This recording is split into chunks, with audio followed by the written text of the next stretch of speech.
What's the source of it? I'll tell you in just a second. Of what? Of these ideas and ponderings, and for some it was obvious, for some not at all, especially at the time. But then once they heard a couple of the ideas, it became, oh, okay, well, I can see. So, anyways, the let's say you pick up a contract for marketing and advertising and SEO and branding for a relatively small but potentially even mid-size company. Let's say it's a trucking company, and Butch Cassidy and the Sundance Kid of that movie, they love seeing their name in the brown news, and I don't know what kind of news what it was, but it was probably brown news. Anyways, and but how do you reach that stage? How do you reach that to be organically picked up by an aggregate? It's actually, I don't know.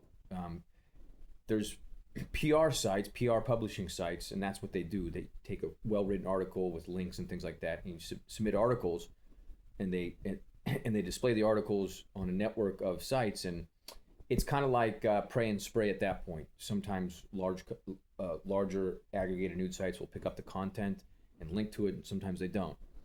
Um, the best way, in my meager opinion, is have a story that's impactful enough for mid-sized, large media companies to pick up organically without using PR syndicate sites. The idea for, like, say, if you're a trucking company, is to use GPS trackers.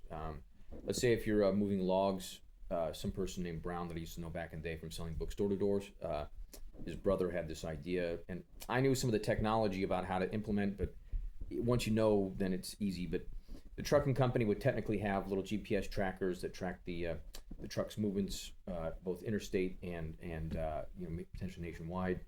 It also does an analysis of how large the load is, whether it's logs or truck or dirt or whatever.